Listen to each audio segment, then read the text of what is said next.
Welcome to the New Books Network. This is New Books in National Security, a channel on the New Books Network. I'm Beth Windish. I'm joined by Rachel Gillum, author of Muslims in a Post-9/11 America, a survey of attitudes and beliefs and their implications for U.S. national security policy.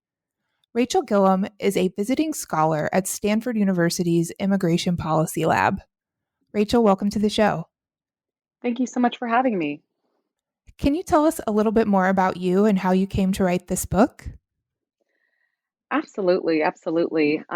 This book was really driven by my interest in looking at counterterrorism policy. Actually, my background, I had previously worked for the government in this space, and really wanted to understand sort of what was driving some of these policies. So as I was, diving into this question, the book, as you'll see, one of the things that's really trying to address is, the many public fears that surround Muslim Americans. And we can talk more about what those fears are. But the reason why it was important to look at those fears is to see whether there was any data to support or to justify those fears, because we see a lot of our security policies are based on some of these common assumptions. So really wanted to explore that in this work with a data-driven approach. And so that's really where this book started. And you mentioned the data-driven approach. You start off in the book talking about some of these common assumptions or misperceptions, and there were some data limitations you faced. How did that lead to the design of the survey that you conducted of the Muslim American community? No, that's a great question. So just to put a little framing around it, looking, at the time of writing this book, several years after 9/11, but, approaching the election of Donald Trump, around that time, we saw that more than half of Americans believed that Islam was more likely than other religions to encourage violence. More than half of all Americans believed that Muslims were anti-American.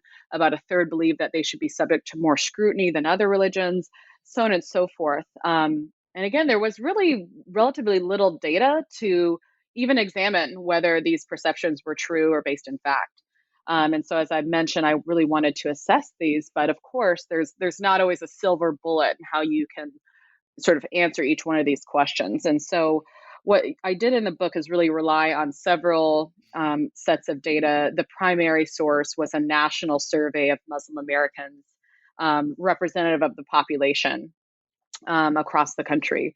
And so with that large data set, I'm able to really, examine the attitudes and perspectives and backgrounds of Muslims around the country, look at different segments of the community, because it's not a monolith, and really understand sort of some of the, not only the questions about these perceptions, but also other issues around sort of how Muslims are experiencing the post 9/11 environment. How has this scrutiny on their community shaped their view of their own community, of the broader American community, of government and law enforcement. So I'm able to explore all those questions with this data.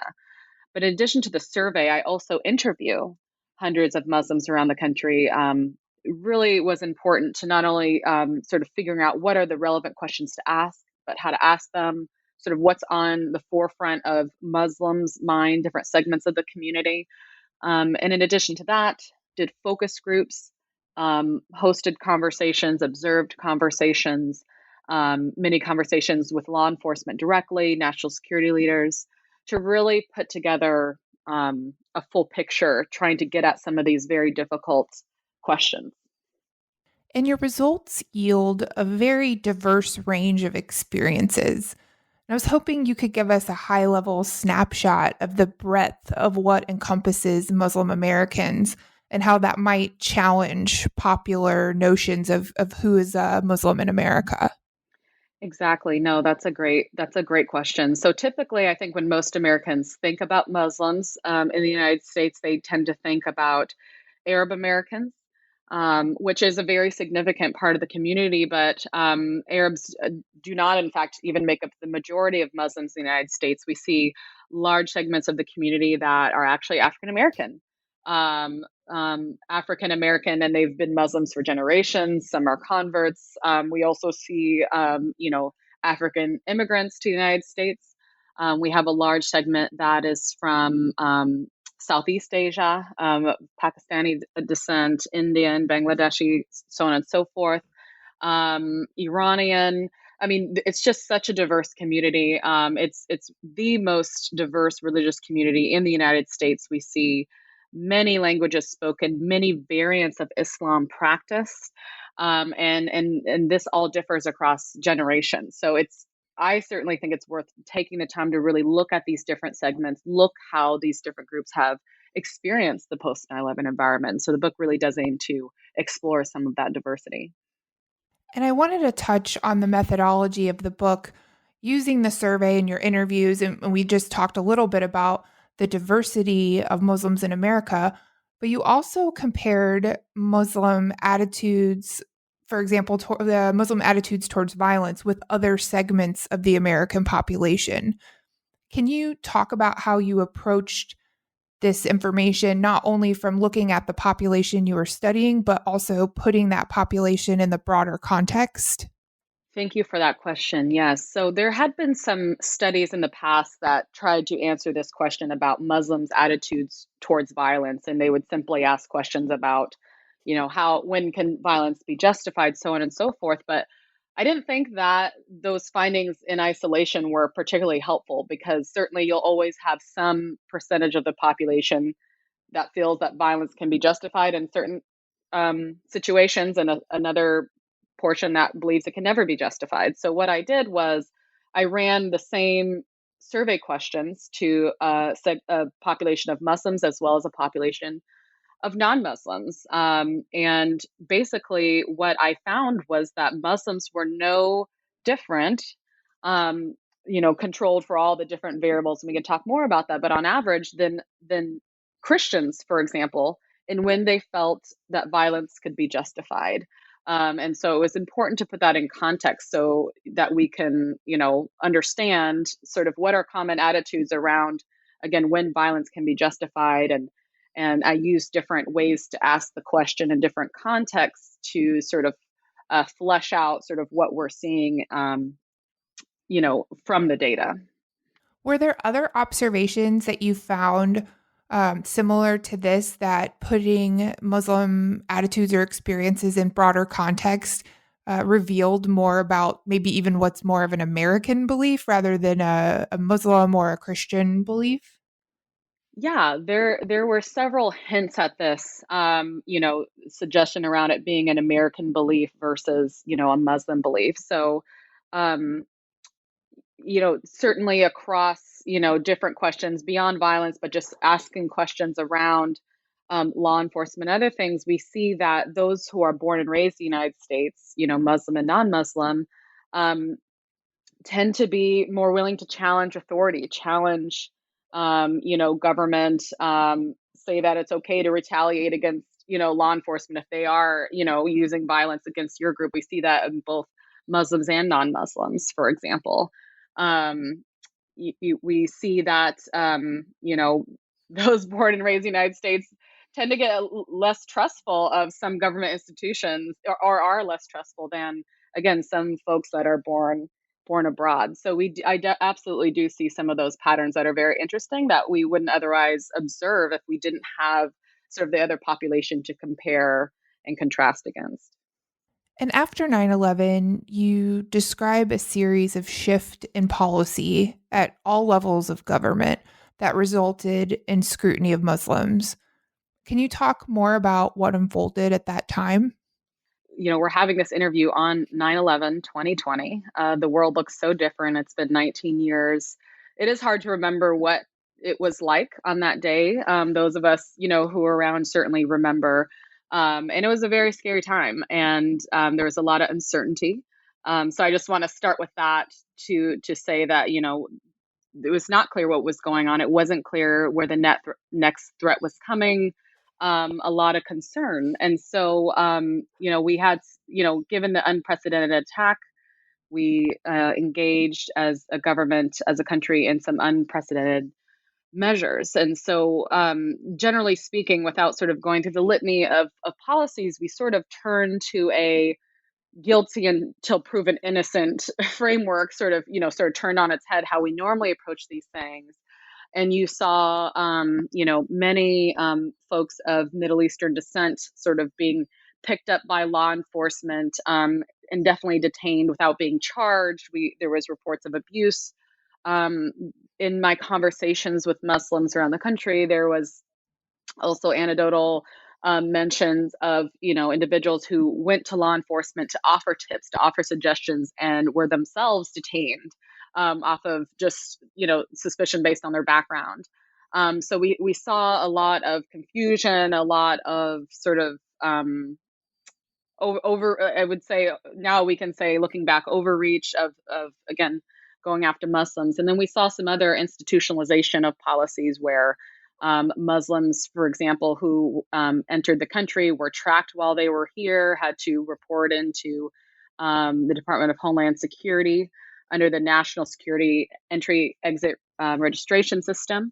And then later down the line, we saw, as we engaged in the global war on terror, we saw some significant legislation passed that many civil libertarians would argue has really eroded some of our core fundamental rights, has allowed the government to surveil the American population in an unprecedented way. And that, many point out that these type of policies are difficult to reverse, and many of them have not been reversed. So we're sort of still living with some of the consequences of that period. And in the first section of the book, you really tackle an assumption, which we talked about briefly, that there's a attitude towards violence that's different in Muslim Americans, and you describe that it's actually kind of in context similar across the board. What, looking more specifically at what Muslim Americans talked about in their view towards violent extremism, what did you find when you asked questions about this? Yeah, I mean, the funny thing about this book and the research is that bottom line takeaway is that Muslims are just like all other Americans. So in talking with folks, the mass majority would say what you would expect any other American to also say, is that violence cannot be justified. We should engage, use our institutionalized political process to address the issues of concern. When asking about specific instances of violence by extremists, most people are horrified. They want to see it stopped. They want to feel safe. They also feel afraid, just as anyone else would. So it's. I mean, the bottom line is that Muslims have the same reaction, as other Americans, and that they want to be safe, and they don't support that kind of violence. Um, is looking at the survey research and talking to other communities, we do see some nuance with, for example, segments of the Black Muslim community who have a very particular relationship with law enforcement, and I would say some justified scrutiny based on their history with law enforcement. We saw in the 50s and 60s infiltration of different Black nationalist and Black Muslim communities by law enforcement, and that has definitely that orientation of distrust is still there, and we see it today. And so, you definitely see that come out in the survey research and among both Muslims as well as and non-Muslims in some cases. I want to put forward this next question in the context you provide in the book. With 3.3 million Muslim Americans, you state in the book that very few, I think less than 200, have been charged with involvement in a violent plot in the United States. So putting that context, which you provide in the book, out there and up front, you explore Muslim American communities' involvement in disrupting plots or countering terrorism. Can you talk more about that? Again, with the context that we're talking about a small N, but there's still relevant examples that you put forward in the book. No, it's a great point. Just to highlight that, approaching this research question, as you said, as horrifying as it can be, as scary and important to address, acts of terrorism are extremely rare. Again, and as you look at sort of the data of sort of the size of the Muslim community, who's been charged, it's a really small number. And so not surprisingly, most folks that I talked to, they themselves certainly, and they did not know anyone, who had even been close or near, some kind of violence or extremism. So it was, you know, really in theory. And so really the bulk of what it's really doing is exploring the attitudes and experience of these non-violent Muslims who still have to face the consequences of sort of this broad fear of Muslims in the United States. And so that has to be, set up front that, look, we're talking to folks who are, um, nonviolent, normal citizens trying to, get along and do well, having to grapple with these consequences. That context you offered about the actual proportion of people we're talking about and how rare these attacks are is critical, but also those circumstances have led to pressures and different things going on in the community where you provide some examples of where Muslim Americans have tried to speak out against extremism or counter this type of narrative. Can you talk a little bit about some of the examples you found in your research? Yeah, no, that was a really interesting theme that emerged when having these conversations. Many Muslims were very emphatic to address, these, negative beliefs about Muslims, and the community has been extremely active in trying to redefine terms such as jihad, redefine how people think about Muslim Americans and how they talk about them, and have been very proactive. We've seen different youth organizations emerge, different policy organizations proactively engage with law enforcement, proactively engage with the media to try to change this narrative. And I spoke with many young Muslims who felt like they wanted their leaders to do even more, to be even more proactive, in changing this narrative and um, again, engaging in creative ways to show Americans who Muslims really were. But it was interesting in some of these conversations, while they felt it was important to speak out, some of them also felt a little frustrated, that this burden was on them.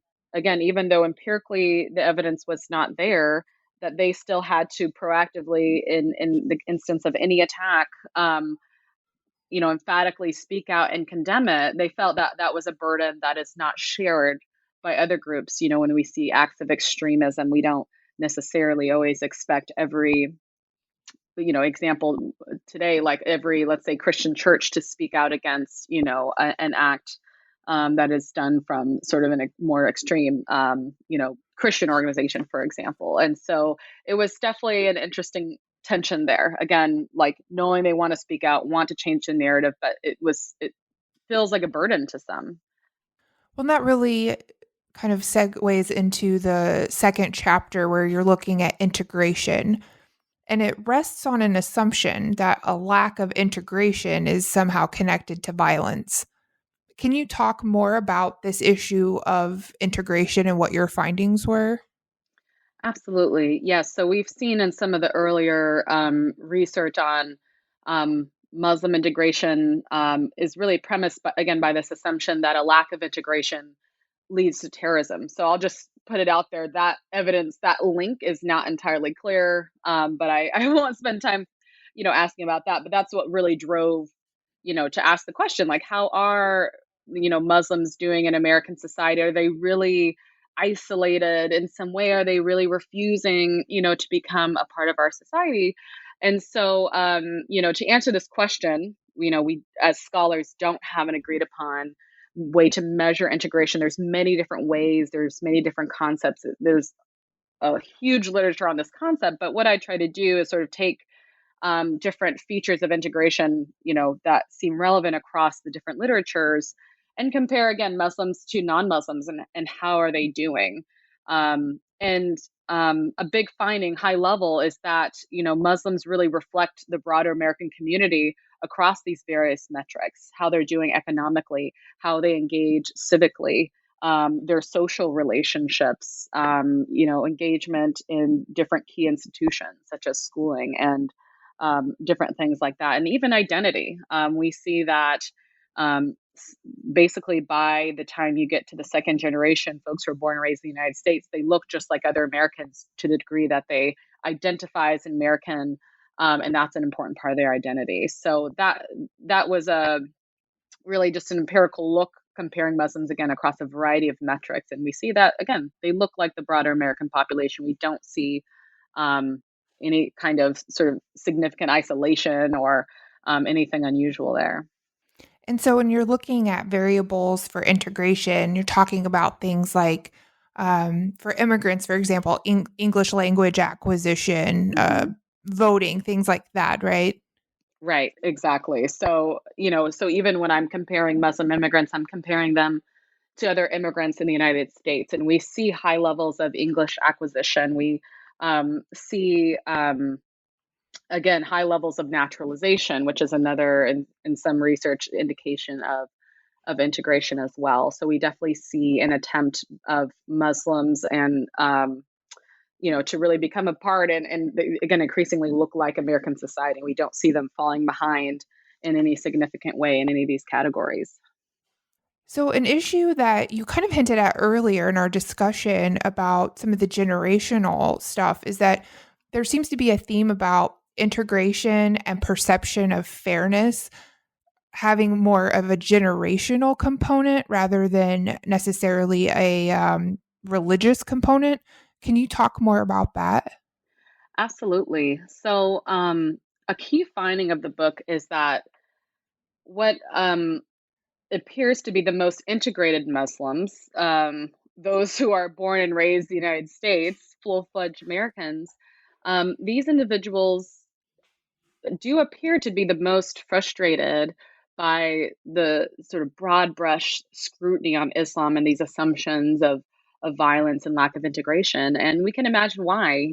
They know their rights and presume those rights as Americans. They have the same expectations of treatment, by the government as their counterparts, their non-Muslim counterparts, and they share the sense of American values of fairness and equality under the law, and they expect that that be upheld. And so it's those individuals again who are most integrated that again are expressing the most discontent over these security policies that are wrongfully singling out Muslims for greater scrutiny. And so that's definitely a theme throughout the book where we see US born Muslims really being most vocal about their concerns around what's going on in the country as it relates to Muslims. Did you see any differences across American Muslim experiences in terms of discrimination? Yeah, so one of my chapters, I really dive into looking at expectations for how Muslims will be treated by the government and specifically by law enforcement. And that chapter really most clearly illustrates that perceptions of discrimination and again lack of fairness are strongest among those who are born and raised in the United States. That's really the group that's sort of really concerned about what's going on, but in particular found that this feeling among US born Muslims is strongest among Black Muslims as well as Arab Muslims. They elicited the strongest response and concern about Muslims being treated unfairly by law enforcement. And that was a theme I saw throughout the book in different ways of asking the question. There was definitely more concern coming out of those groups more than others. And did those same differences translate into expectations of towards government and law enforcement in those same populations? Absolutely, absolutely. So what we saw was again, particularly Black and Arab U.S. born Muslims being the most concerned about law enforcement treating Muslims specifically less fairly than non-Muslims in an investigation. And in some cases, we saw that translate that fear of unfair treatment translate into those groups also being hesitant to engage with police proactively because they were fearful of being treated unfairly or being wrongly wrapped into some kind of investigation. Um, and again, if you look to the histories of these groups, this is not entirely surprising. As I mentioned, the Black Muslim community and the Black community in America more broadly has a very particular history with law enforcement that has led to, again, a hesitant to proactively engage at times, as well as the Arab Muslim community, again, particularly post 9/11, stories and anecdotes circulating that, if you go to local police, you could be referred to ICE, you could be referred to immigration authorities, it could lead to deportation, even if there's not grounds, but there was this fear and culture of fear of, again, being wrapped wrongly into an investigation just based on your ethnicity. So these were sort of common conversations I heard, and sort of that mapped onto the data sort of told a clear story there. I want to ask you about the national security implications, which you highlight in the book. But before that, just specifically, these implications that you're talking about, the lack of engagement with law enforcement, do these experiences potentially extend to individuals not taking advantage of government services or reaching out for assistance if they're the victim of a crime, and the safety of Muslim Americans in general? Well, that's certainly the fear. So, you know, notwithstanding, the U.S. born folks being most concerned about unfair treatment. Again, we definitely saw fear among immigrants as well, where folks were worried that they couldn't even go to police for very basic things. Even if it had nothing to do with a terror investigation, it just was something going on with the neighborhood. There, in my conversations, there is a sense of hesitancy of going to the police or law enforcement for any reason. And we know from other research with other groups, this is a common fear and concern when immigrants and vulnerable populations don't feel like they can go to police out of fear that just their mere contact will implicate themselves or their families.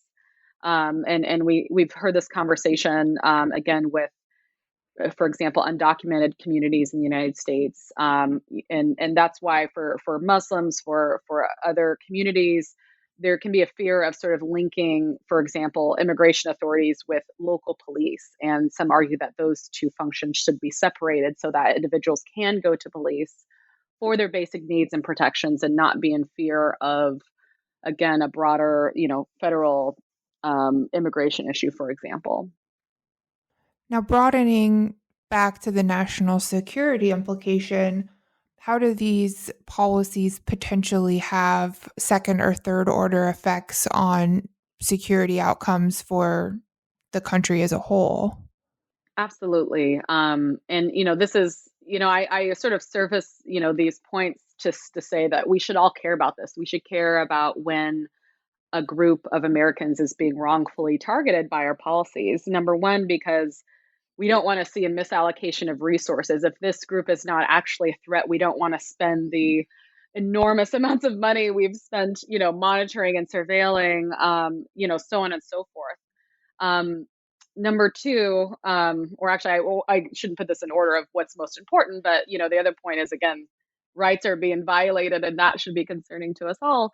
But in a very practical way, for the national security side of things, one interesting observation, despite Muslims being fearful and concerned about engaging law enforcement, we've seen them engage anyway. In fact, there's some data that suggests that Muslims since 9/11 have been the single largest source, of tips to law enforcement that have stopped terror attacks. So they've actually been very central. Their assistance to law enforcement has been very essential to our security as a country.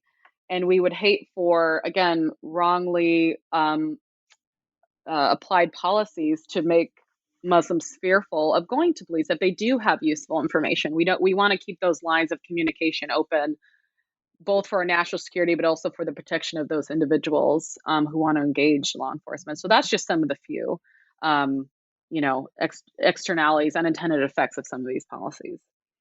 In light of your research, what recommendations would you make to policymakers to improve either existing policies or to improve outreach to Muslim communities? This is a really tough question, which is a very fair question. As an academic, we're sort of diving into the data and want data-driven approaches. And so my first ask would be that, policies would have true data behind it. But um, as far as how to approach the community, this is a question that I asked respondents. And interesting enough, there is not agreement within the Muslim American community. Again, not surprising. This is an incredibly diverse community. Looking at the Black community specifically, we had folks who were affiliated and identify with the Nation of Islam who did not have a desire to engage with law enforcement, even if it was to sort of improve policies. They didn't want to sort of have that, at least with the folks that I spoke with and looking at the survey data. Whereas, the larger portion of the Black Muslim community is not affiliated with the Nation of Islam. I see much more willingness to speak at the policy level and try to influence and engage on policies and seeing those policies change. And similarly across other, again, segments of the Muslim community, again, we see some wanting to be directly engaged with the White House, with law enforcement, sit on those boards, help craft those policies, and others saw that as problematic. And so these are really complex issues, and whether you're talking federal or local level, I think there's challenges and there's a long way to go. A lot of folks point to we should have more community engagement, sports leagues. But there has, been some damage done, and we have some ways to go to rebuild trust, because many fear that these type of community programs are just covers for surveillance. Again, because we did see that or suspicions of that in past programs. And so there's a lot of distrust and not quite agreement on what exactly should be done. But certainly, again, we want to get to a place where we have full open lines of communications between the communities being served by law enforcement and law enforcement themselves. Well, Rachel, we've taken up a lot of your time, but before we let you go, would you mind sharing what you're working on now? Absolutely. So, my work has sort of drawn me more to look at, and I hint at this at the book, that, a threat that is not as talked about is that of sort of white supremacist violence, anti-government violence. And so I've actually been sort of looking more at how the policy changes in the post-9/11 environment, how that shapes how we look at these groups, how the government looks at these groups, and looking at proposals to change the laws to better address these groups, and what unintended consequences that can have as well. So sort of shifting to look at, again, these other sort of threats of domestic terrorism and how they are looked at differently by the government, addressed differently. Well, best of luck with that project, and thank you for being on the show today. Great. Thank you so much. Muslims in a Post-9/11 America, a survey of attitudes and beliefs and their implications for U.S. national security policy by Rachel Gillum, is available now from the University of Michigan Press. Thanks for listening to New Books in National Security, a podcast channel on the New Books Network.